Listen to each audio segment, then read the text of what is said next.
Go. We are capturing the screen. We are 10 seconds out.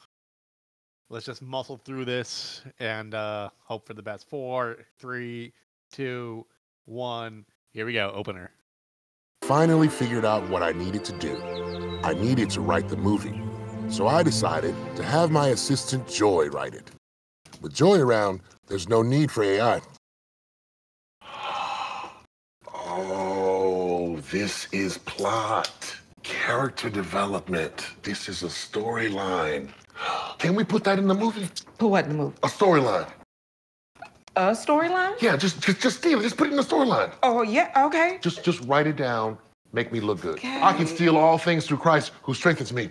We're stealing this. Hello and welcome to the Worst Movie Ever Made, an experimental movie podcast designed with one thing in mind: to find the worst movie ever made. I'm your host, Chris Hockman. I'm joined by my co-host and fellow mad scientist, Rob Scucci and Bioplastic. Hey guys, how are you and why are we doing not another church movie? Because one of my writers wrote a review on it that was 0 stars. And it came out like a year ago, and they've all but tried to scrub it off the internet. So yeah, I think it came out this year. Yeah, it had to be perfect podcast fodder. So here we are. I don't really have much to say. I am not doing great. How are you, Bob? I'm exhausted. And not just because of this movie. But I'm going to explain it. And it's going to be a little... This is the only part of my podcast that's going to be a little lengthy because there's a lot to say about this. Like, to try to explain it. Yeah, and if we think about our old test, the elevator plot pitch... Where oh my god, this would have been a half an hour. Chris surmised that the shorter and more concise on a stopwatch the pitch is, the better the movie it is. And we found that on longer runs, consistent. The longer the pitch, the worse the movie. So without further ado, here's the bumper, and Bob will try explaining not another church movie. A Taylor Ferry. Taylor Ferry. Movie. Daddy, I'm scared. Where's my puppy? Please, Debbie, not now. Don't worry. Bob's going to tell you where that puppy is. And Bob explains. Miraculously and maliciously making a mockery of Madea. Yes. Quite maliciously. Yeah. But I'm going to explain it as if it's not, as if it stands alone as its own movie. Okay, so it's an impossible movie to summarize because of the countless characters and storylines, but here goes. Taylor Harry, I'm going to say it right, is a man of many jobs and much wealth, yet everyone he's surrounded by is basically broke. There's too many characters to mention. They all need money, jobs, babysitters, lawyers, drugs, shoes, men, women, functional parents, and so much more. God appears, and so does the devil, and messes around with Taylor Harry's life. The titular lead character, however, is Madude, a parody character of Madea who seems to have her hands in a little bit of everyone's life too, yet doesn't seem to have much of a grasp of her own life. Oh, and a church doesn't appear until the last 5 minutes of this movie. It's called Not Another Church Movie. Yes, that's true. Yes. Something I noticed. Maybe I'll bring it up again. I'm out of breath. Yes. All right. Well, I think you did a fantastic job summarizing what this shit show was. So why don't we throw it over to YouTube comments? Yeah, let's do that. You're the worst. Comments are poopy. He doesn't want you anymore. Now that I don't want you. All right. So I sourced these comments from 2 spots. This first batch is from the paid version. Nice. I would watch it, but I'm not paying $20. Maybe $5 or $10. Somebody respond to this comment if the price drops. Next comment. This just like scary movie. Next comment. They play way too much for this, and then a bunch of like rolling laughing emojis. Next comment. Love this movie. Next comment. Was this a write-off?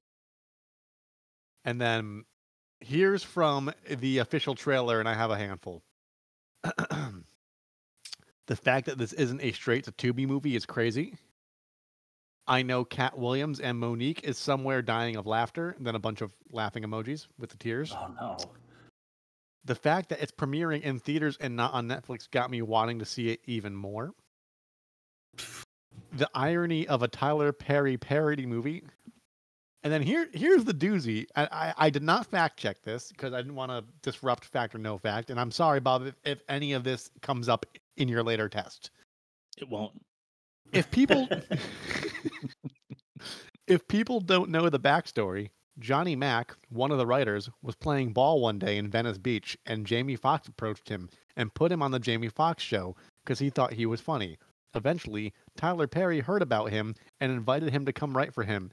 The very first day in the office, Perry got there, everyone greeted him, and he got around to Johnny and asked, "What the hell are you doing here?" Johnny said, "You just hired me to write," and went for a handshake. Perry just stood there and said, "I only hire funny. You are not funny. Get the hell out of my office." Johnny walked out humiliated and spent the next 14 years plotting a revenge. Here we are, people. Not another church movie. Got him. I hope that's true. I didn't read that. I don't think it's real. No, me neither. Yeah, probably not true. But God, I wish it is. Test number 1, the worst of its kind. Sure. We compare movie ratings so you don't have to. That way we can find out if this movie truly is the worst of its kind. Not Another Teen Movie with Chris Evans, a 31. Uh-huh. Mm-hmm. Murder Company, that's from 2024. Pooch Hall, Mm-hmm. an 80. 80? Okay. I don't know what Murder Company is. I don't know who Pooch Hall is. Yeah, those are both new to me. The Dunes, Alexandra Davies, a 100. Never heard of any of these. 100. Shrug. Yeah. Scary Movie, mentioned by a YouTuber. The Wayans Brothers, Uh-huh. a 51. Yeah, that's about right. And the first two are not Kinda great, but they're Kinda good. for what they are, they're funny. It's like Yeah. that naked gun meets Scream.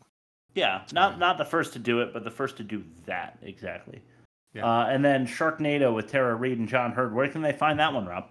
www.theworstmovieevermade.com. And you can click the button, smash that bell, subscribe, all that fun stuff. Please press the Yes, subscribe thank you. button if you don't mind. A 77 there, average of 67.8. And that is the group of movies that we are comparing this one to. A 67.8. Not Another Church Movie. What did it have, fellas? People are dumb, so 25%. I know it. I saw it because I was digging so deep. You want me to say it? Yeah, it's undeserved, but go ahead. It's 11. Yeah, it is All right. an 11. An undeserved 11, in my opinion. A negative 56.8 and worst of its kind. I'm not saying that I chose The Dunes and Murder Company and Sharknado for their high scores because I would never tank a movie on purpose, but a negative 56.8 and worst of its kind. Let's throw it to test number 2. Ain't that a pitch? Yeah. Sure is good to get away. Damn the rain. No Jurassic Park on the But this one should be great. Shut up. Yeah, Terminator. the gang's coming up for the Empire Strikes weekend Back. little blast. Wow! Ain't that a pitch? Okay. Who's going first? I'll go. It's not funny, so Okay. I mean, better than the movie. It'll be funnier than the movie. that's for sure. All of us. God wants Taylor Ferry to become a writer or to find the next Oprah to which women aspire. With no real purpose, this thing is a circus and left me entirely uninspired. Yeah. I'm sorry. I couldn't come up with anything better. I'm not inspired. At least it described the movie. Mine doesn't much. Oh. You want me to go, Bob, or you want to go? I'll give it a shot. All right. Okay, there once were some movies about Madea, which gave Johnny Mac a bad idea. Still, I'd rather shit in my hands and clap than watch this recently neutered copycat or be stricken with a case of hour-long diarrhea. Okay. Yes, 100%. Both of those things. I smell a winner over there, but we'll see what you guys think. All right. Taylor Ferry, Oprah Winfrey, and Madude all have one thing in common, in that they star in a Perry parody as if they solved the unfunny problem. Guys dress like chicks and run into walls with their dicks. If I have to watch this again, I'll paint the wall with my brain droppings. Oh, this is tough. I'm going to go a Bob and Rob win. A very rare exclusion of myself. 5 for both, right? Yeah. I wasn't going to go that far. God damn it. Double booby Bobby Robby 5. That's going. I'll go. What is it? All right, I'll just give you the 5. Fuck it. I was going to give you a 1 and see what it brought it down to. Fine. All right, test number 3, the most offensive. Sure. I do not fear you, even though you beat me. Beat me again. Beat. The most offensive. All right. Number 5. Right on, Rob. Yeah. Bus driver bribing babe to bear her bazoombas. Bribing babe. Okay. That's number 5? Oh, man. Yeah, I don't know. It probably should have gone a little higher. Probably higher than number 4. Grandpa's got gas gags. Oh, yeah. I just fucking hate fart humor. It's never funny. No. I've said it before. I'll say it again. The only time that it was ever acceptable was when I was like 13, and it was the second Austin Powers movie where the like really fat bastard guy is doing like fart humor. And I was like 10 watching Blazing Saddles for the first time, and I'm like, oh, that's kind of funny. Oh, yeah. More beans, Mr. Tavern? The Drew Carey show had one when he was doing a workplace safety video, but the joke was somebody was superimposing the fart sounds to humiliate him in a meeting. So, like, in that context, it was kind of funny. Different. Yeah. This is, like, senseless. And I mean the movie. Yes. Which is never good. All right, let's throw it to our first clip of the day. This is number 3. This is reparations. Oh! You know what? I was thinking that we can erase the Will Smith Oscar slap. I agree. I like that. Great guy, great idea. But he did, boy, that was a hell of a slap, though. He slapped 3 jokes out of that motherfucker, didn't he? Man. He did. Come on, man. Slapped the funny out of him. Is that good? That was good. Well, what about reparations? That works, right? Yeah. Let me think about that. 300,000 apiece. But then after the BBLs, after the Cristal, after the Jordans, everything, what that leave you, like $1,700? Carry the one? Nah, we ain't gonna do that. They made it this far, this long, they can do it. These black people gonna have to figure out a different way. How disgustingly tasteless was that? Yeah. I mean, bringing up the Chris Rock, Will Smith incident also, kind of a dead horse at this point. It's 2024. When did that happen? 2020, early 2020? 22, right? 22 or 23? 22? The last 5 years has been a fucking blur, dude. But it was... Yeah, I know. Yeah. Man, you ain't lying. But, yeah, the reparations jokes just fell really flat for me. I thought it was totally tasteless. How about you guys? Yeah. Yes. Yeah. I feel like... Well, you know black people, they'll spend all their money on Jordans. I feel like when movies like this are made in solidarity, you're supposed to, like, prop up your constituents, not, like, insult them. Right. Right, yeah. I just can't imagine being a member of the audience and, like, how uncomfortable that would be. All right, number 2. Homophobic humor hinged on high-speed dating. I mean, this is a specific instance, but really there's a larger homophobia at play here. There is the trans joke for Madea, where she's got the big boner. We'll talk about that later, so I'm just going to graze right over that. Taylor Harry being it's Harry homosexual, is it? Because his P doesn't work. The P is silent. Yeah. He has a P, he said. Right. His P don't work. Got it. Yeah, he at large is a homophobic joke because he's not out of the closet, but he's gay. But I'm specifically talking about the guy who is like at a speed dating thing, and he's talking to that like a attractive attorney lady, and she's like, so thinking that guy is good looking and whatever, and she's like, so why are you still single? And he's like, I'm done with men. And she's like, all right, next. Like, immediately next. Like, you know, people, just because you had sex with a man doesn't mean that you only want to have sex with men, you know? Yeah. Like, doesn't mean you don't want to commit to a relationship with the woman in front of you. Yeah. You know, so I found that kind of offensive. But nothing as offensive as our number 1. Okay. clip of the day.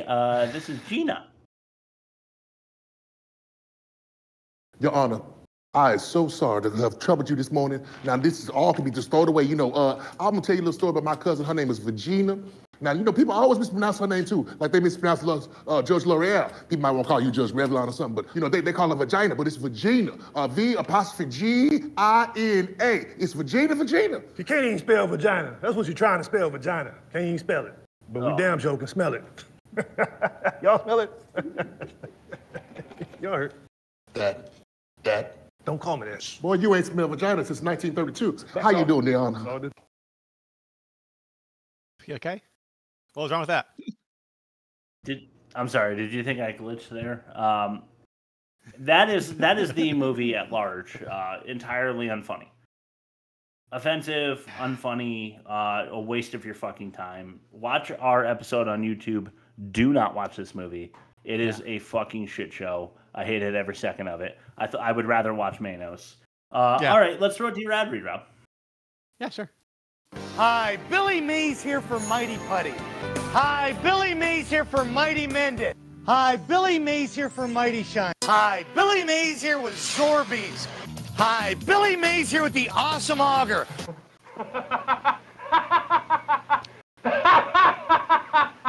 Rob's ad read.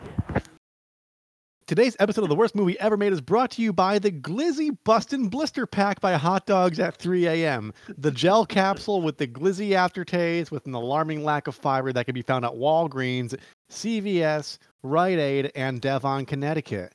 Just ask for Crew and he'll know what you're talking about. You know Crew, right? From the Box Social. Crew. He's the guy that... Anyway, you put the capsule on your tongue and push it to the roof of your mouth. Like a bratwurst supernova, the Glizzy Bustin' Blister Pack will send your taste buds into the stratosphere. Okay, now that everybody has tuned out, here's the deal. After your last mission went sour, you're getting one last chance to make things right. You have 3 hours, 3 fucking hours. If you don't send the eagle past the poodle coop and push the rocket skyward, you're done. You got me? Crew's not fucking around. You got it? You got it? Cyanide pills are in your breast pocket in case things go south once again. Oh shit, Chris and Bob are paying attention again. The Glizzy Bustin' Blister Pack by Hot Dogs at 3 a.m. They're all the rage in Eastern Europe where you're totally not orchestrating acts of espionage at the highest level. Sick. Thank you, the Glizzy Busting Blister Pack? Is that something like that. Right past the poodle coop? Yes.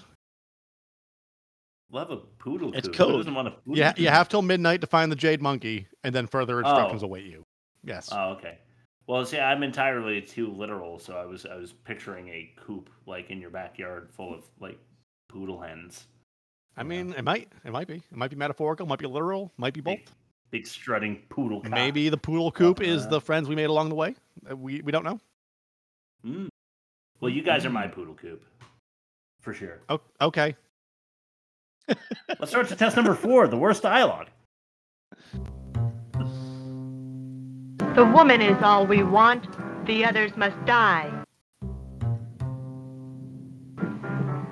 They all must die. That's some really bad dialogue.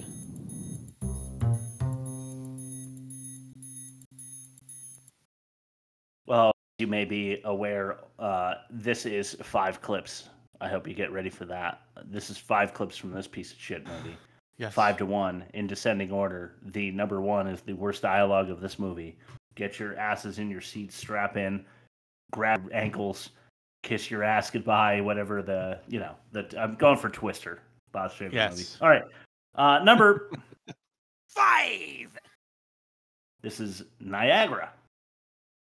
Impossible. No, you should just go ahead and die. Just get it on over with. Hell, your penis had passed away already. You keep my penis out your mouth now. Hell, talking about my penis. My penis is just fine. As long as I got my what you call it, Niagara, my the Levitra, and Cialis, I'm good to go. That's what they tell me. Where the hell you good to go to? The clinic? Hell, The ED clinic? No, I got the libido of a 25-year-old man. Spell libido, I'll give you $5. Go ahead, do it. L. That's what I thought. I'm talking to your old ass. Eat that damn food, boy. He started spelling it. He did. He wasn't really given enough time. I agree. Yeah. Yeah, that's the kind of back and forth, like quirky, crazy character dialogue that you're supposed to get from this movie that you're supposed to be impressed by. Mm-hmm. For just a taste, why don't we give him a little more with number 4 yard? This is Tighten Up. Right here, baby, is a special drink I made for you. I drink it all the time. That's how I look the way I look. Okay. Yeah, you see, I put bananas in it. Most people just use the banana. I use the banana and the peel. Oh, okay. I also use a little bit of Red Bull. Gives you wings. I don't want to fly. Yeah, you do, just a little bit. I put a little bit of Coke in it, without the can. No. Okay. There you go, baby. It'll do your body right. I want some real food. Like Waffle House or White Castle, something, anything not this weird. No. You don't want that crap. I do. You see this here, right here? It's gonna help get rid of your lady lumps. Excuse me, that is not how you talk to a lady. Excuse me. But I don't expect we're here to do much talking now, are we? I guess you're right. You're damn right I'm right. And we're just gonna tighten that up and tighten that up. A little of that, tighten it up, and you'll be as tight as me. I don't want to look like you. I just need you to relax and trust me. And let me do my thing. Hands up.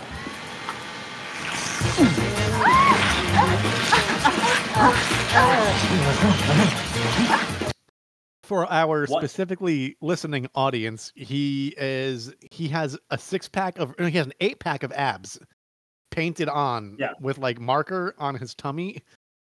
Yeah. Red Bull is clearly a sponsor for this movie because this is one of many instances in which there's just Red Bull in the background or being drank by somebody. And he then performs liposuction with a shop vac. Shop vac, yeah. Yes. Yeah. Well, Rob, you said it. Let's go to number 3. This is Wiggin' Out, number 1. Because there's 2 of them. Boy, you're going too fast. Slow down now. Slow down. Oh! Good God. Wow. Boy, you got me out here looking like the Dora Milaje. You done cost me another damn week. Oh, well, here's one of mine. Here. The hell you got a wig for, boy? I'm a Boy Scout. I'm always prepared. Slide whistle. Haven't heard that in a movie since, 1948. Mm-hmm. And homophobia. Yeah. Homophobia in there too, because he's got wigs because he's gay, which is really funny. All right, let's draw it to number 2. Also, the Boy Scout jab. Yeah. True. I guess so. Yeah. Yeah, it's kind of like Boy Scouts are Boy Scout what counselors or the implication. Homos? Yes. Homos that want to bang boys. Is that what that is? I mean, statistically, anyway, yeah. Oh, really? I don't know. Okay, speaking of which, this is called Boner Joke. Sure. Look at us here, just getting clean, so we can be there with the Lord in the end days. Cleanliness is next to godliness, and I know He loves you. But I sure do. Ooh, Lordy, Lord. Make sure y'all get all that dirt off you. Didn't seem too much. No, we good. Sure wish that this water could get us a little colder. Good. Ooh, my old lady only got so many of these left. All right, ladies. 2-minute shower's up. Let's go. Oh, I knew that was a go. Come on, let's go. Well, it was so nice to see you, ladies. Y'all go ahead. Y'all get on out here. Ladies, get that water off. Y'all been here long enough now. Come on. Be in a drought. Stop your yabbering. Look, Barney Fox, I'm just trying to make sure everything is where it needs to be. You're taking all day. You want to go home or not? Got me up here with all this temptation, wetness, and water. Just trying to be my best Christian self. Today's your lucky day, my dude. Let's go. My dude's got like a 18-inch long ding dong, and it's supposed to be really funny, I guess. But it ruins the. I feel like it ruins the humor behind the movie in the first place. Yeah, let me ask you this. Like go ahead. I honestly don't know. Is Madea, like in the Tyler Perry movies, somebody cross-dressing, or is it just a guy playing a woman's role? It's supposed to be like the large grandma. Like everybody has them, you know. But it's just played by Tyler Perry. I know. Yeah, it's not like a Miss Doubtfire thing. No, it's no. It's like Nutty every Professor. few families you see a grandma where she's like 6 feet tall and just like has She's bold and brash, and she's like built like a linebacker. Yeah, exactly. Okay. Families have that, and that's kind of the Tyler Perry joke. It's why it's relatable. Right, and if Madude wasn't enough, like it's obvious. Like what's lame is that like obviously we know Tyler Perry's grandma persona looks like a guy. It's part of the joke. It's supposed, the joke is that it's a grandma that looks kind of like a guy, and he's like leaning into it. What ruins that though, like they could have, in my opinion, and I wanted to gauge how you guys felt about it.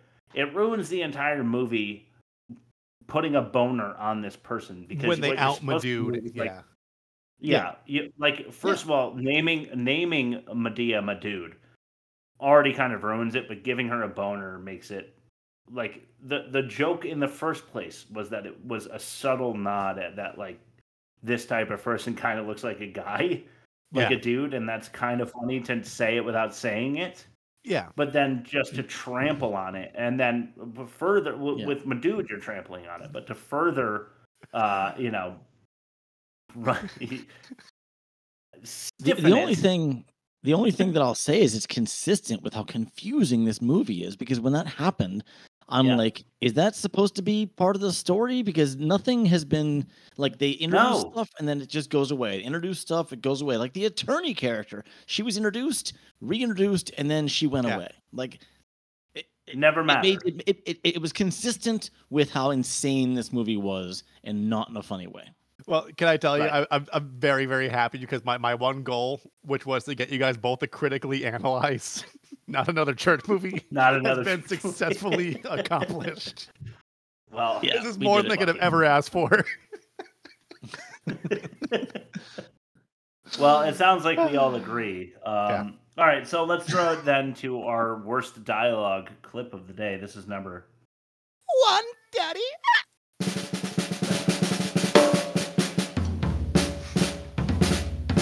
You know what? Fuck it. That's right. There still is one that is worse than what we just heard. This is chicken breast. Okay. I guess God wants me to learn about female empowerment before I can be empowering. Hey, Black. Now I know as big as your ass is, you know how to make some chicken. Come on now. I like my chicken without salmonella. Now, these chicken breasts or is your breast? Is you slow in the head? Somebody hit you? Bitch, that is chicken. You better make it right. That is the worst joke I've ever heard. Is bar none. Carrying, or he, or whatever, is carrying a tray of what's clearly chicken breasts. And she says, can you cook these chicken breasts? She did not mince words. And he says, are these chicken breasts or are they your breasts? It's such a terrible stretch. Such an unfunny stretch. I couldn't believe... It was another one of those where I knew what I heard, but I had to rewind to hear it again just to be triple sure that I didn't put it on the pod, you know, and be embarrassed by what I thought was the joke. But no, it really is. Yeah. The joke. He says, are these chicken breasts or are they your breasts? What's that word? It's like Schadenfreude, or is it the German for like secondhand embarrassment? Schadenfreude? Yeah. Yeah. Schadenfreude? Yeah, so, like that's what I felt like. It's like when you watch like an awkward scene in like Boy Meets World, where like you feel embarrassed on the character's behalf, even though it's like a sitcom, because it's so cringe. Yeah. Oh yeah. Yeah, I felt bad for the actor having to. That was Mr. Black there that had to say that line. Yes. There's no way to deliver that and then like go out for drinks later and high five like you did a good job. Nailed it. Let's see Jamie Kennedy do that. All right, let's start to test number 5, the worst production. Sure.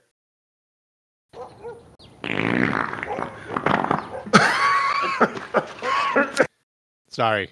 That was one of the abusers. Let's just There it is. Are you looking for an escape from the worst production? Get me out of here. There is no way out of here.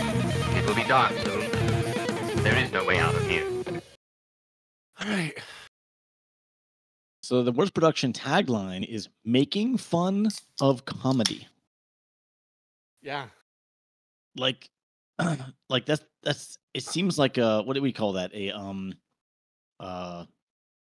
I can't think of the word for it. A comedy.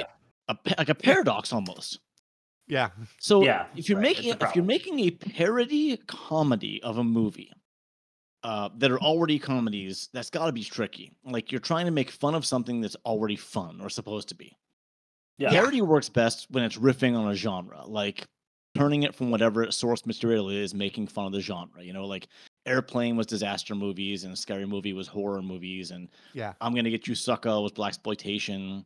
Yeah, Blazing all Saddles, done as well. you mentioned before, a Western. Exactly. And then we have the difference, the opposite, I wouldn't say opposite, a different pivot is an homage, like Shaun of the Dead. Shaun of the Dead is a comedy, but it's an homage to zombie movies. Because the makeup is still good. It's effective, yeah. Like, yeah. It's a really good zombie movie, but it's really, really fucking funny, right? Yeah. And I'm sure there's other comedy parodies besides this one. I couldn't think of one. Yeah. But I'm sure they're also not funny. That's what I'm gonna say. It's something that maybe not another teen movie. It's something that like Tim and Eric could probably pull off. Good. Like maybe like Tim, because they're a level of subversion that's like it's like so many layers of abstraction away from it that it kind of makes sense, but. Because they're going to make it dry, weird, awkward. Yeah. Well, that's the thing. Any good comedy plays it straight. Like you play it as if it's actually happening, and you play it as if it's a real, serious movie. But the jokes are weaved in expertly. I'm thinking of Airplane. Airplane. There's not a single smile in that movie. It's dry. Everyone is deadpan the whole time. And they pulled it off because they made it look like a serious movie that just had a lot of gags. Yeah. And this was, oh my God, not funny. Something else. Not funny. Yeah. So winking with both eyes so much that their eyes were closed. There was almost nothing out there about how this movie was made. I have a couple things in my catch-all, but for the most part, this is what I thought right away. Like just conception. Making fun of comedy. It just doesn't work. Yeah. No, it doesn't. All right, let's throw it to test number 6, the worst acting. More clips. Yay! I am Torgo. I take care of the place while the master is away. I am Michael. I take care of the place while the master is away. The acting just gets worse and worse in the worst acting. All right. Number 1. Publicists. Sure. Here we are, Your Honor. We're right here. Well, hey there, Counselor Ferry. It's actually pronounced Harry, Your Honor. Taylor Harry. Oh, I always thought it was Ferry. It's called Harry. The P is silent. Oh, okay. You got that, Mary? Yes, Your Honor. His P don't work. I duly noted, Mr. Harry. Mr. Evans, who are these women? Well, you see, Your Honor, this right here is Karen, and this one right here, this is Karen. Karen. And that one right there, her name is Karen. These are my publicists from the KKK and Associates. They don't look like publicists to me. Well, you see, Your Honor, these are the women who gave me the money to pay for my lawyers. That's what white women do. They pay for shit. The audacity. All right. There you go. That's this movie in a nutshell. Number 2. This is another one. This. What? I don't care what the judge says. I still love you. I don't care that you slept with my sister. Now I got a daughter niece. I don't care that you gave me the crotch critters twice. I don't care about any of that. Damn, woman. You don't care about nothing. Oh, I just want to have your baby. You've been my husband for 11 years. And I've been cheating on you for 12. But I love you. And I don't love you. We can make this work out. No, you gonna be moving out. How could you do this to me? How can I do what? Huh? Watch out, Karen. How can I do what? This? Huh? Oh, not today, sucker. Oh, shit. All I did was love you. Don't do this. Why are you doing this to me? Another dead body moving through the oval. And another one. I was a good woman. You had this coming. You had this I can't coming. believe it. Why are you doing it to me? Was this? I was confused here because keep in mind, I did not rewind this to make sure that I wasn't like, in like the Twilight phase where I'm nodding off and like kind of imagining it in my head as I'm trying to watch it and falling asleep. That happens sometimes. Yeah. But of course. why were they like in the White House with Secret Service agents? No idea. No fucking clue, right? Yeah, I was gonna say the Oval Office joke. Another body, like, are there dead bodies in the Oval Office a lot? So, but then, they're in a rundown project house, but they're Secret Service agents, knowing that she disposes of bodies on the reg, even though she technically doesn't live there anymore. Which, go ahead. I don't know where I'm going. And they had like the presidential seal carpet and American flag. Yeah. And then DJ Khaled comes in and he says, "Another one." Was that really him? I think it was. Huh. Pretty sure. That's in line with him. That's actually kind of on point. Yeah.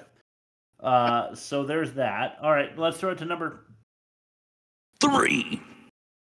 This is Wiggin' Out 2. Boy. Don't worry. When I go to the league, I'm gonna buy you a nice car, buy you a nice house, better wig. A better wig? Don't be playing about my wig, boy. Keep dancing. Get yourself hurt. Everything's gonna be okay. No, I know. Don't worry, I know what I gotta do. Beverly, she's got star power. Trying for sentimental there? Yeah. What was that? I guess they wanted to make another weave joke. They made a few at that point, I think. Yeah, I don't really get that though, because that's like a Tyler Perry joke. Well, yeah, and this is Taylor Harry, so that doesn't. That's not making fun of the Taylor Harry, because his P don't work. Yeah. So I didn't understand that at all. That quick flash of like, let's go like down-tuned piano.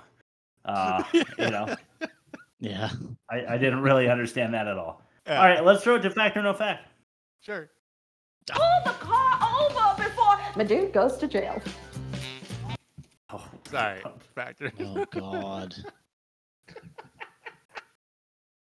I know all the signs pointed this way, but there was so much Bob-foolery. Okay, but I know we can't be wrong. Look, the sign pointed this way. Fact or no fact? Any other nectar gathering creature can create the same situation. There it is. Okay, so I did call this not a fact about this non-church movie because it was called not another church movie. Because first of all, I couldn't find much of anything. There's not much out there. Actually, information about the production of this movie is so highly evasive that all I could find was opinions. So, wow, this is going to be really hard. I apologize. These are 5 reviews of bad movies. 4 of them are about Madea. 4 of them are about not another church movie, and 1 of them is about a different movie. Find the one that isn't about not another church movie, and you win. It's kind of a gamble. Here we go. The one that isn't about. Okay, First one. Yeah. This movie doesn't scrape the bottom of the barrel. This movie isn't the bottom of the barrel. This movie isn't below the bottom of the barrel. This movie doesn't deserve to be mentioned in the same sentence with barrels. That was the first one. Second one. I left early because I refused to waste another moment of this on this embarrassing disaster. Plus, after investing an hour and 20 minutes of my precious life in this piece of shit disguised as cinema, I didn't give a fuck how it ended. Okay, Right. Third one. Did Jamie Foxx lose a bet? Okay, fourth one. This movie is chock full of atrocious direction, editing, and writing in a 90-minute dumpster fire with nary a laugh to be had. And the last one. It looks and feels so cheap that you'll hate yourself for paying full price. I paraphrase those just because that was kind of rapid fire. So, doesn't deserve to be associated with barrels. Left early, piece of shit disguised as cinema. Jamie Foxx losing a bet. Chock full of atrocious, nary a laugh to be had. Looks and feels so cheap, you'll hate yourself for paying full price. Okay. Where I'm hung up on is number 3. Because I have a feeling, unbeknownst to us, Jamie Foxx is probably in something worse. Mm-hmm. Or something adjacent to this, where they'd make the same assessment. Yeah, I know he's a quality actor in the right context, but I like Nicolas Cage, right. the jet engine that is his career just sucks up a lot of garbage in its trajectory. Sure. So now here's the thing. Here's another thing that's tripping me up. These reviews are pretty poignantly written. They're clever. I don't. The target demographic for this movie is necessarily any of those things. So, like, it looks and feels so cheap, you'll hate yourself for paying full price. That's like a Roger Ebert like level zinger, and I don't think Roger Eberts are watching this shit. That's fair. God. I'm going to go with my gut and say Jamie Foxx. I'm going to say Jamie Foxx is in something else that's equally or not quite as atrocious as this, and someone who is like in the radar of like a legitimate critic is extending their sincere hatred towards like a pile that he starred in that he shouldn't have been in, or he was like unjustly cast in, or contractually. So I'm going to say number 3 is the review for something else. Okay. There was a very heavy chance of a double down on this episode. Had you gone with number 2, the person leaving the theaters because it was such a disaster that they didn't care about the ending, felt to me like it applied to so many types of movies, and the rest of these have Jamie Foxx and comedy and cheap, and I feel like it applies to this movie, but number 2 felt vague enough for me that I'm going to go number 2. So we'll see what happens here. All right. Awesome. Well, it's funny you mentioned Roger Ebert, because one of these is Roger Ebert. Oh. About the Tom Green movie, Freddy Got Fingered. Wow. And it was the Barrels one. The Barrels one was Roger Ebert talking about Freddy Got Fingered. And it's funny because the person who said, I left after an hour and 20 minutes, I'm like, dude, there were only 5 minutes left. I'm like, he might as well have stayed. But yeah, everything else was about this movie. Fuck. All right, you win, Bob. That's disappointing. That was a really hard one. I'm really not calling that a disappointing. win. I'm just calling that a wash. All right. Good. So Chris won. Team win. Yeah. Team win. Disappointing about Ebert though, because like he does have he's very particular about his taste, but like every once in a while he surprises you and like he likes things like Freddy Got Fingered. Like he does. He yeah, that's every true. Once in a that's while. true. Every once in a while. Like I think he gave The Dark Backward like a 3 out of 4 or something. I might be misremembering the title, but it was something along those lines that he was like, "This is fucking great," and I was like, "Really, Roger?" I feel like wasn't. He doesn't. Yeah, it wasn't nothing but trouble. Really, he hated that one. Yeah, he doesn't really understand comedy movies. It seems to me, like pretty much every comedy movie he hates. Unless it's like Yeah. a Billy Crystal movie or something. It was Major Payne.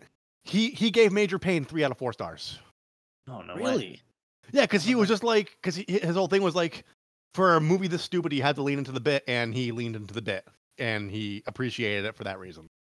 Huh. How about So that? like, he surprises you every once in a while. So Yeah. all right, Let's throw it to the catch-all. yeah, do that. Get back in the house, damn it. My God, Mike, what happened? We'll figure it out during The catch-all.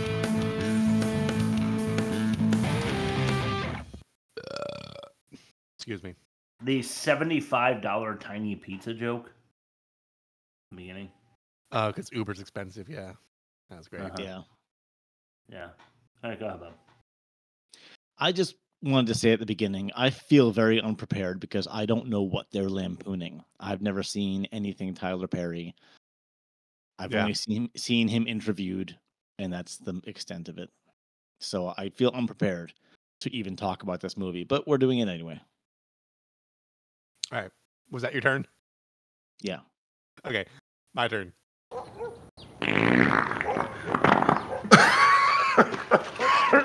right, Chris, your turn. You lost it. Why is it always a catch-all where Chris loses volume? It's not always catch-all. It's No, we like can't. on or around fact or no fact. Huh. All right, Bob, you want to go? And Chris, you troubleshoot? Yeah. All right. I was just gonna say that the Karens thing, like so many other jokes in this movie, like the Will Smith slap and Karens, I don't think it's gonna age well. Like I don't think this movie will replay at all. Not that we expected it to, but it's just one of those things. You don't want to do that with your movie. Just like as a stand-up, you don't want to make nothing but topical humor. Yeah. Because then you're pigeonholed. You can't recycle jokes. Yeah. And people nowadays, people look up your shit online. They're not gonna get it. Still can't hear you, Chris. So I'm gonna riff on this. So to your point, Bob, the reason Weird Al Yankovic isn't as prolific as he was in the 90s is because of the death of the monoculture. Back in the day, you would have network television, MTV on cable, and a hit song would be on the top of the charts for like 2-3 years if it had a good run. Right. So you could spend 3 or 4 years compiling all of the certified bangers and have like a 15-track album of timeless parody songs. But when streaming came around and everybody started stealing the music and all that, the death of the monoculture, and then like now there's weird like niche things all over, or you subscribe to. So Weird Al basically can't get his footing in parody music anymore, and he knows this. He said this on record. Just like there's, by the time I write and record it, no one's gonna remember that fucking song. So yeah, that's why he's like every 10 years now he does an album, because you need to wait a decade for enough good ones to actually come out. So right, and his original stuff is really funny. Also, yeah, which makes it a little more worth waiting for. Yeah, couldn't agree more. There you go. There you Got go. it. Really quickly, before you do your turn again, I got one more thing. Yeah.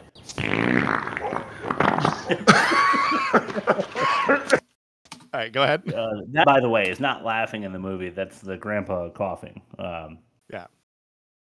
All right, well, somebody already says, what were you thinking, Jamie Foxx? So I won't go with that. I'll go with, what were you thinking, Mickey Rourke? What the fuck? Yeah. So according to the guy that played Taylor Harry, yeah, the writer/director wanted Queen Latifah to play God. Huh. I'm guessing she Okay. said no Might have been better way. with that. Yeah. No. All right. So my turn, right? Yeah. All right.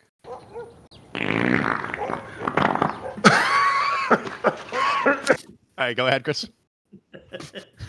Oh, well, the next three are all things we said already. Maduda is not a name. Maduda as a name is nowhere near funny. Maduda is probably also transphobic. This movie is not even trying to be a movie, and Shopback, Liposuck, hee hee. So I'll go. Such long and inconsequential side stories, including entirely unfunny softcore sex scenes. Yes. Yes, totally. Yeah. So now, this might answer some of your questions from before. You mentioned the Will Smith slap being out of date. This was released a full 2 years after being filmed. No fucking way. Yeah. Had to find, They no finished one wanted to fucking distribute it, probably, right? I don't know. They filmed it in 2022. And I don't know if editing was an issue or, like you said, distribution could have been an issue. Yeah. Who knows? And I think Everyone was also like, fuck this, people I don't were want my name shocked. on it. Like when I was reading reviews and critics, they were all saying, why was this theater released? Like it just doesn't make sense. And I think that was also something they were going for and had to wait for. Yeah. All right. My turn? Yeah. Yes. Okay.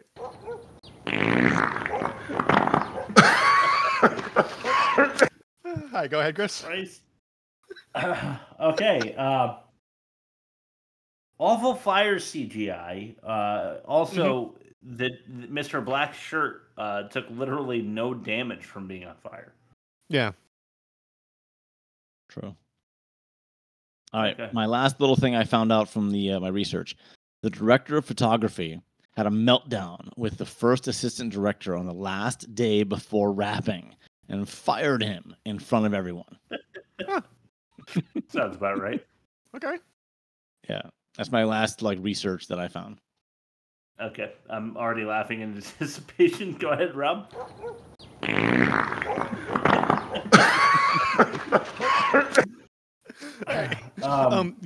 Let me just the guy being thrown out the window was clearly a dummy. Go ahead.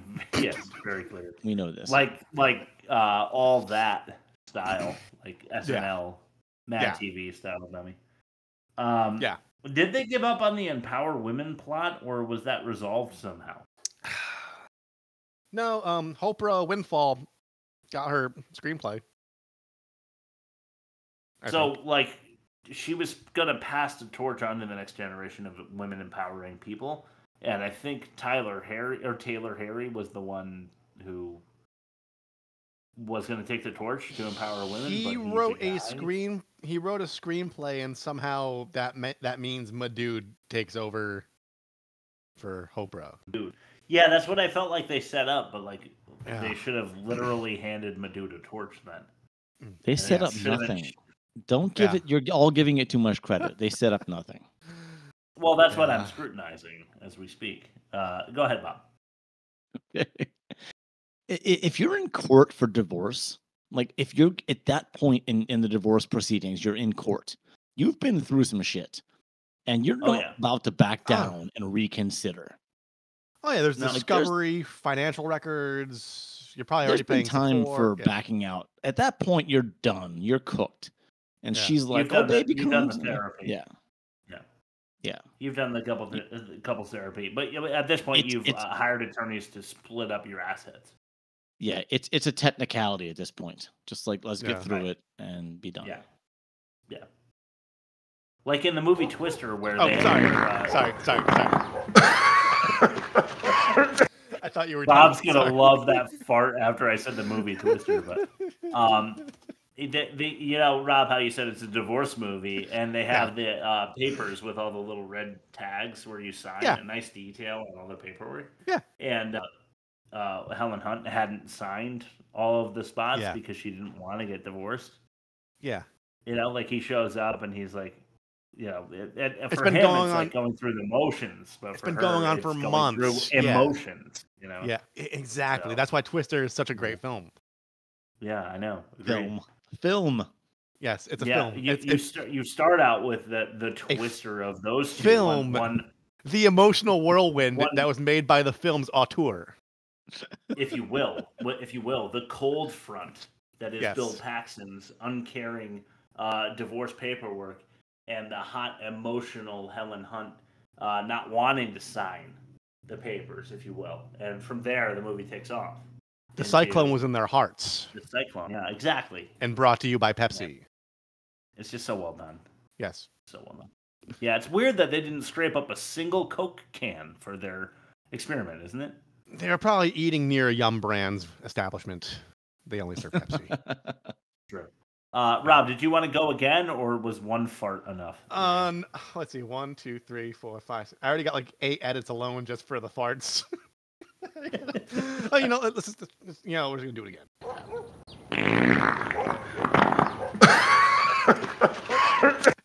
All right. Maybe one more. We'll see. I'll listen to my heart. I'll listen to my fart. Is it my turn then? Yes, go ahead. The high-class attorney would absolutely fire the driver immediately. Yes. All right, I'm jumping on this one right away. I loved the driver character. He was the only character I loved. He acted well. He was cool. He was funny. That was the only part of the movie I'm like, all right, I love this guy. I wish the movie was about him.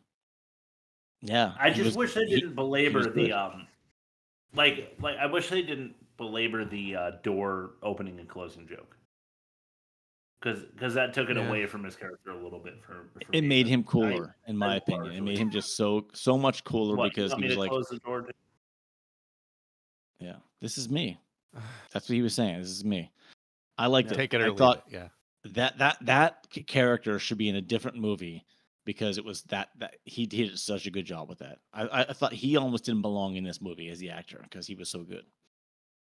That's right. And he's well known. Yeah, he is. Well, it's your turn. Seriously, every time that we have dead air. 10 seconds, yeah. Okay. Clearly sponsored by Red Bull. Yeah. When he shows up on his Holy Davidson, he's like swigging from a can of Red Bull and throws it. You know where the Holy Davidson. Yeah. All right, I'm done with the bumpers on that. Just I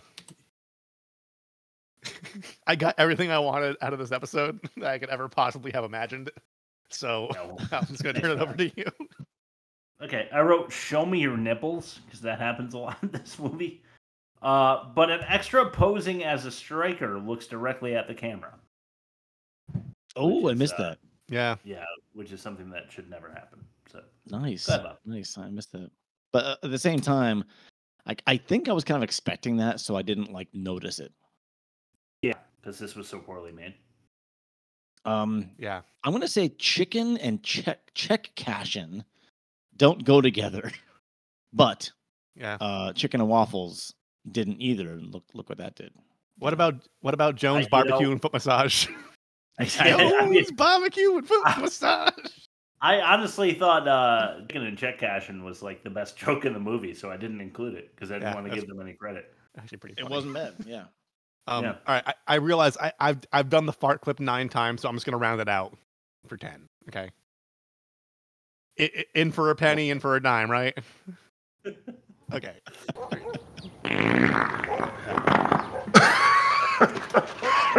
That's www.theworstmovieevermade.com.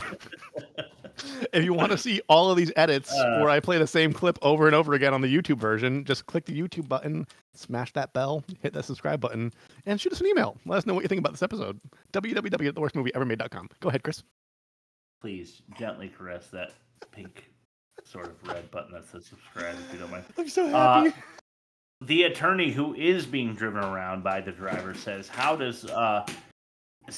did they get in my car, referring to the kids? The driver was given the car by Taylor Ferry. I guess they forgot about that detail because it's not her car. I thought the same thing, and I didn't write it down, but you're right. It was not her car. It wasn't her car. So when she says my car, she just had a lapse, I suppose. Go ahead, Bob. Fried chicken in church? Is that a reference to one of Tyler Perry's movies, I wonder? Probably. Never bothered because I don't think any kind of humor Taylor Perry adjacent is funny. Tyler Perry included. Yeah, it came out of nowhere. Like literally, like the last 2 minutes of the movie, like, oh, fried chicken in church, I'm all about it. I'm like, what? I mean, I get chicken and check cashing, but Yeah. in church. Unless his church is chicken. In which case I get it. Pretty good. Rob just sent a group text. Yeah. Oh. It's all my timestamps. It's just abuser one fart and all the respective. Oh yeah, I see that. Can we post that in the story on like Friday when we have nothing going on?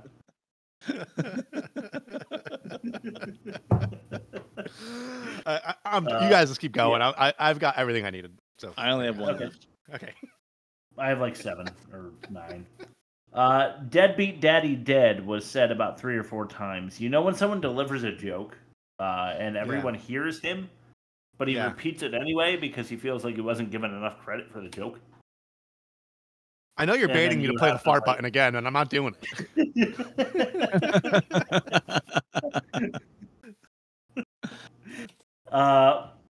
Okay, go ahead, Bob. I think I'm done with the catch-all. I hate this movie, and I love/hate Rob Scucci for bringing it to the podcast. That's what you were trying to do, right, Chris? Were you trying to bait me? No, definitely not. Okay. How have they not said, "What's up, my dude"? That's a good point. They never said it. At this point in my notes, I was like, "How have they not said, 'What's up, my dude'?" Yeah. I thought for sure it was coming. I was waiting for it the whole movie. Let's see. 3-way slap to the frat boys. I was trying to think of what it was, like The Crow or some kind of movie. Some movie we watched, or The Phantom or something, where there was like a secondary character who like slits the ankle, like the Achilles tendon next to the ankle on 3 different people in like an alleyway. And I was critiquing it, saying like you couldn't ever have enough power after cutting somebody's Achilles tendon to go through the second and third person. And Madea does that with the frat boys, and she slaps all 3 of them. And it's supposed to be really funny that she's like big and powerful or whatever, but like it would never happen. I wrote it's super funny to spill kids' candy everywhere. This happened on like the Halloween side story. Like, that was a bad side story. Like the farty grandpa. Yeah, it was so bad. Spills a kid's candy all over the sidewalk, and we're supposed to laugh at that. Like nothing comes of it. But I also wrote that the Halloween story with the house clown is shoved in there like you're trying to crossbreed a stallion and a hen. Shoved in there. But is he ready the entire time, or narrating the story of how he becomes a writer? That's a good point. So when I watch Mountain Monsters, there's something you need to notice. They are in the middle of the woods at 3 a.m, apparently in imminent danger. And you know how in reality shows where it breaks away and they're talking about it in hindsight in like the confessional? Yeah. They're doing that in real time. And they don't have the budget to like separate the two. So like in the fiction of their universe, they're being brutally attacked by like the Snallygaster. But also and then Buck's like, I was really terrified when that happened. And then they just go back to it. And I guess getting the same kind of vibe from this. Well, Rob, you said when I'm watching Mountain Monsters, you need to notice. And I'm not sure that I can do that.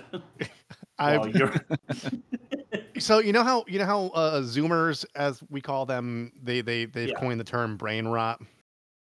Mm-hmm. I've been that.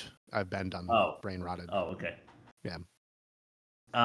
Did you hear Taylor Ferry say, "I am delivered"? No. And I'll never fact check you on that. No. Okay, he says, "I am delivered." If you haven't seen it, there's a video of a clearly homosexual man who is at church saying just that. And I think it was a callback, like it was a reference to this guy who says, "I am delivered." It's like a church service on a Sunday, and this pastor is like saying, "My brother, who was gay, isn't gay anymore because he prayed. And he prayed, he's been reprogrammed, and now he's not." And then the guy takes the microphone. He's like, "I'm not gay no more. I am delivered. I don't care about pocketbooks. I don't care about sex with men's. And I am delivered." And like, it is fucking hilarious. It went viral because it's just super, super funny. And I think it was a reference to that. I'm not sure though. Yeah. They forgot it's called a church movie, so they cram it in there like they're trying to crossbreed a humpback and a sow. Go for this joke again. You want to think of a large male and a small female animal name, so that you can make the joke too, or do you want to just bring it on to what we're watching? Let's just get this over with. The best opinions about things to watch are definitely Mine, do you hear? So should I go?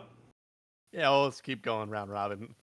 Okay. Well, Bob, normally I trust your opinion, but I don't get around to watching the movies that you suggest within a week's time.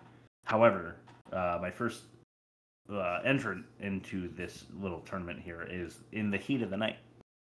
But I did watch this, and then I texted you guys. It's fucking amazing. What year was it? 1968? But yes, it was like set 1940, 1950.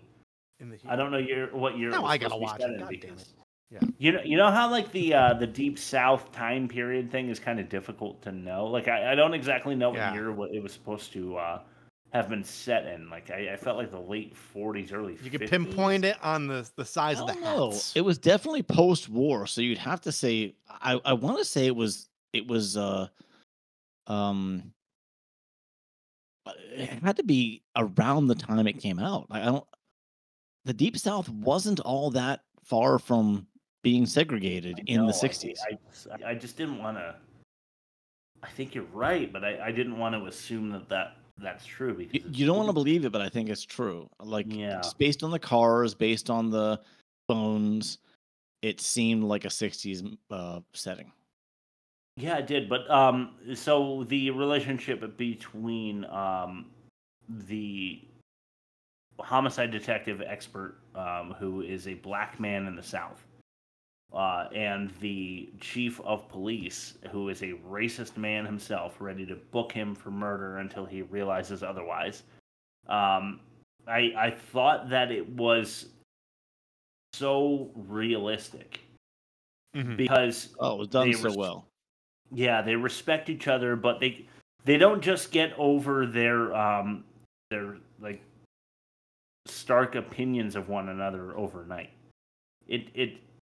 Right. Even at the end, they respect each other, but they have a relationship built on like mutual hate. I just thought it was done so well, and not to mention that I thought that the comedy beats were on point. I actually laughed a number of times in this movie, which was like a detective movie from the 60s, maybe, when it was made, and it was racially charged and horrible, and I was laughing, and I was feeling emotional, and I just, like, it took me for a ride, and I really fucking appreciated it. So I thank you for that suggestion. But also, my wife and I are starting up Rings of Power Season 1. If you are a nerd like me and you like Lord of the Rings, August 28th, Rings of Power Season 2 is coming out. It's like a B+ show. I'm not going to say it's an A+. It's not. It's a little on the boring side for the material that it was given. It's like an early age Middle-earth fantasy show, and I thought that they could make it a little more exciting. But at the end of the first season, it's very, very fun. A lot of horrible things happen, and I like watching horrible things happen in film because it makes me feel like my life is better than what I'm watching. And I don't normally feel like my life is better than anything because my life is horrible. So Rings of Power Season 1 is what I'm watching. Go ahead, Bob. Is there a Gollum movie coming out? I heard rumors. Yeah. There is. There is. Yeah. Okay. I thought that's where you were going with it's that. It's starring Steve Buscemi. Yeah, I mean, I think it's starring Andy Serkis, but what's the difference? It is. All right. So I watched, again, with COVID, I watched a lot of things before I started working my other job. And the first one was a recommendation from a friend. He actually didn't watch it, but he was told it was good. It was up for an Oscar for best short live action film. It's called Buzkashi Boys from 2012.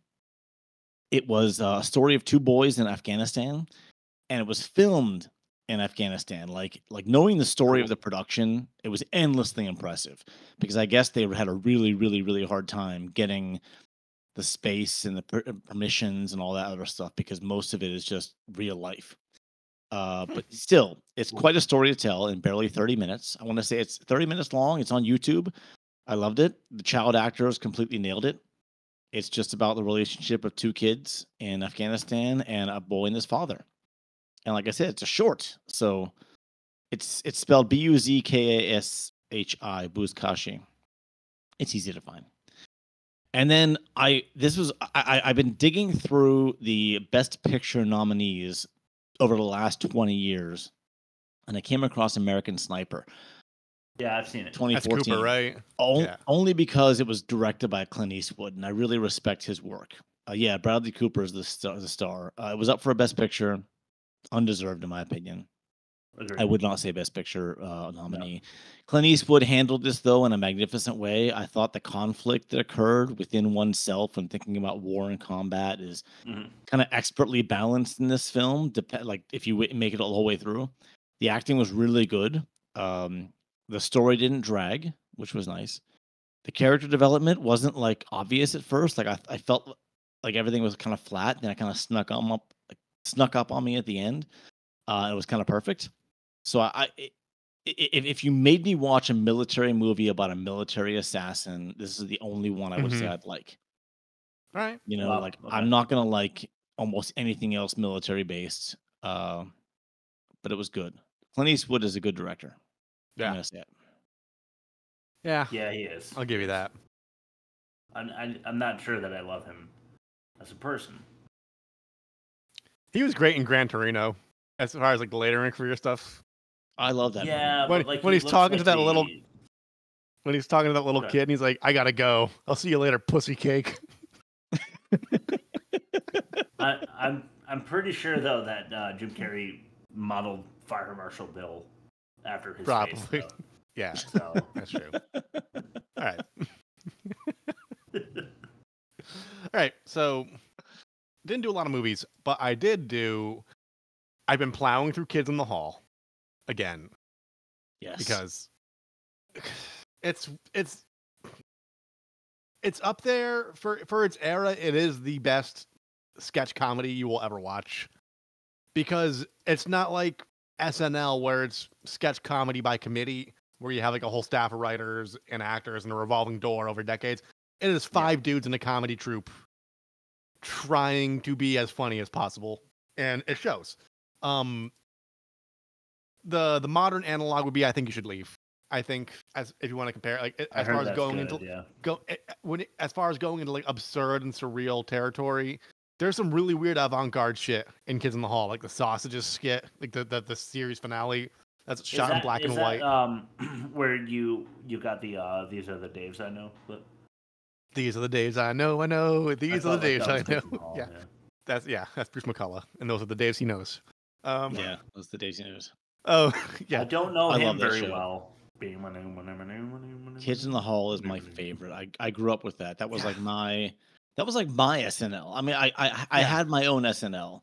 Yeah. But like before the State and before the Whitest Kids You Know, there was the Kids in the Hall. Kids in the Hall was the blueprint for all that, and that was like my basic cable get home from school at 2 when there was a block from like 2 to 4 on Comedy Central because Comedy Central didn't have enough original programming yet, so they just played blocks of Kids in the Hall, and I'd do my homework and just watch that shit on repeat. Because Dave Foley, that put me into news radio territory. So I plowed through season 1 of News Radio, 1995 sitcom. It's Joe Rogan, Phil Hartman, Andy Dick, Dave Foley.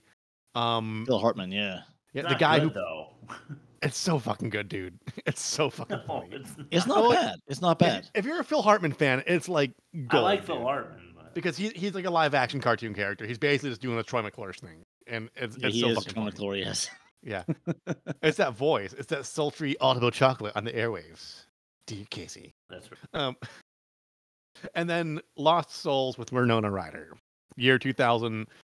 A funny thing about that movie, it was shot in like 98, but then it was competing with like all these other possession movies like Stigmata and others. and then they rescheduled it to 2000, and then Scream 3 was coming out, and they're like, we're going to reschedule this again for October 2000, and then they just the Exorcist remake, the re-edit dropped like the same week. Oh, okay. And so like no one saw this movie, and it's like undeserved hate. It's good. Based on Rotten Tomato scores, it would be a bad movie candidate, but it's better than I think it's been given credit for, because I think there's this possession movie fatigue at that point in like the lexicon, and it's really gritty, high contrast, like really cool, like jarring. Seems like a low budget film, but had like some pretty good studio backing. I liked it. It's not great, but I liked it. And that's it. That's what I watched. Kids in the Hall, News Radio, and Lost Souls with Winona Ryder. Let's throw it to back credit names. Sure. Jasmine Guy, Von Biggs, Ains, Brains, Prasad, Johnny Drama Alves, Kennesuth Pong, Alfred Big Al Johnson, and Tom Trundle. Tom Tremble, was it the last one? Trundle. Trundle? I like Big Al Johnson. Yeah. Alfred Big Al Johnson. Yeah, I just like Trundle as the last name. I don't know. That's fucking all right, let's start to the offensive minigame. Offensive minigame. Okay. If you're doing something offensive, we're just going to ask you. Well, whatever it is you're not doing, don't do it somewhere else. This is the offensive minigame. Servant sexed by homosexual slapstick. Mm-hmm. Or bus driver booby bribe. The first one's the rape one, right? Yeah, rape. Yeah, let's go with that one as most offensive. Yes. Joke about rape. Bus pubes. I agree. Kids on bus. I think the first one's worse. So that's, yes. Fair enough. Women are boobs. Or Harry's father's flatulence. What are we doing with our lives? I think women are boobs is a larger. It's a larger systemic issue. Problem. Yes. Yeah. Okay. Yes, because they're not objects. They also yell at you. True. That's true. They do. Very lame vagina verbiage. Okay. Or edging at a fitness edge. I'm gonna go with the vagina verbiage for fun. Yeah. Agreed. Okay. I don't know. I mean, the second one's is essentially public masturbation, though, right? Like, if they're gonna cancel Louis C.K., then like this guy is he's just there to collect for the spank bank. 100%. Yeah, vaginal verbiage, I guess. Yeah. Okay. All right, let's start with the movie comparison. Sure. But, Master, you have 6 wives. Why can't I have one for myself? Because it is time to compare the movie. All right. Malibu Express, not another church movie. A negative 28.5 on worst of its kind, and worst of its kind for Malibu Express. Negative 56.8 and worst of its kind for Not Another Church Movie. That's a clear win for Not Another Church Movie. Bob and Rob, you had a 5-star. Oh, how nefarious. How did I phrase that? That's the double booby Robby Bobby 5-point pitch shot. Beats the hold on, let's see if I can just flip to it. That'd be really funny. Yes. I probably just ruined everything, so I'm gonna have to dead air for a second. How you guys doing today? Anyway, thank you so much for listening. We love you.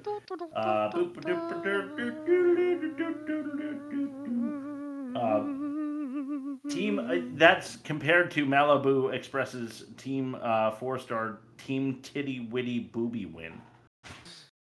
Oh, I like how they both have rhymies. And yeah, that's what it just reminded me of. And double boobs. Double boobies. Double boobies, yeah. Fucking love double boobies. Okay, so dialogue, what's worse? Church movie, I think.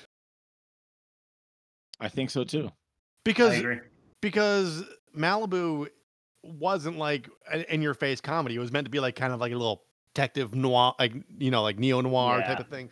Whereas whereas this was deliberately trying to be funny and none of the jokes landed. So I think that's worse. Yeah, it just failed on every front. Yeah. Offensive, we did already. Malibu wins that one. But who cares? Reworked remake for production for Malibu Express, or making fun of a comedy on another church movie. I'm gonna go church feel movie. like this is a wash. Let's wash and come back as a tiebreaker. How about that, Bob? All I right. agree with that. Yep. I was leaning I toward feel like Malibu because they were just trying to make a comedy, and I'm not saying it was the right motivation, but that's all they were trying to do. It wasn't like they were saying, you know what, we tried to make this and it didn't do well. Let's make it again. Yeah. Right. That is kind of crazy. But we're gonna wash it because I don't want it to win. Acting. Malibu. Yeah. Malibu.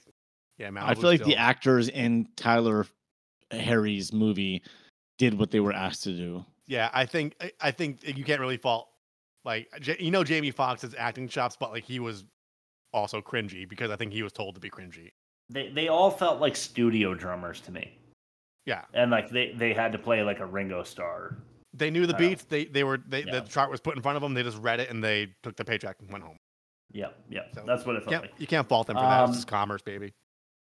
That's fair. So we need to establish a demerit for not another church movie. No church. No church. Yeah, no church. Okay. They didn't no church. take him to church. They worship like a dog in the shiny light. Or no church or Buffington Buttwater. Lack of Buffington Buttwater. Buffington Buttwater. Pretty. It was never a birthright though. They were just side characters. But I feel like not we were another kind church of movie. We were kind of cheated out of the church, and it wasn't like a deep metaphor. They just forgot to put it in the script. I agree. But eventually it went in. Yeah. I'm knocking church down on this one. I'm not sure I'm comfortable with the term eventually it went in. So I'm going no church. Okay. Because I really want not another church movie to win. We're going to keep the production wash. And worst of this season is not another church movie, which I completely agree with. I'd rather watch tits than nothing. Yeah.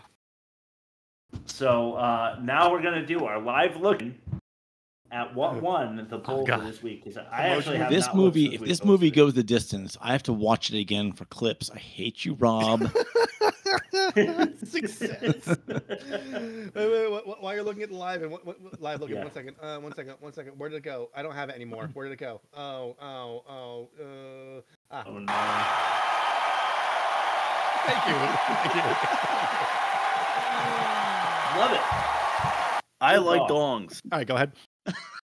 All right, so Jack and Jill with Adam Sandler, and Adam Sandler won the fucking poll. Damn it. Who picked that? Bob? Shit, you picked that, Bob. Bob? You I piece of picked it shit. only because of research. Is it on Netflix?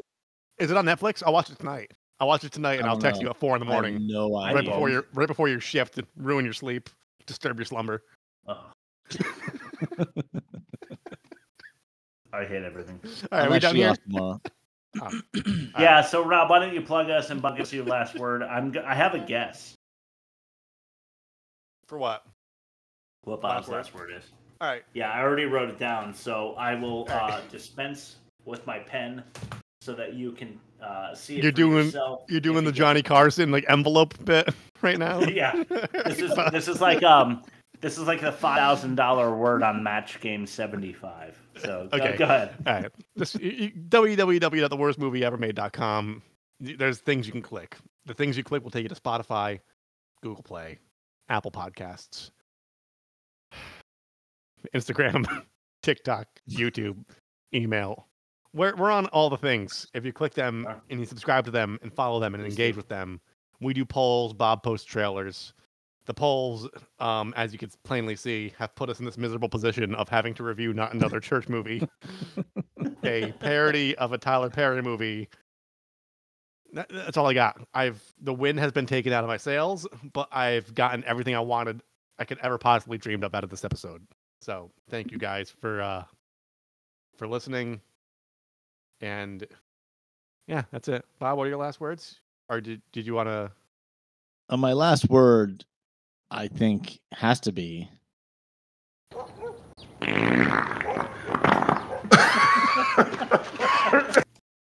Was that a no? curse? That wasn't it. I wrote poodle coop. Poodle coop. All right, guys, let's get out of here.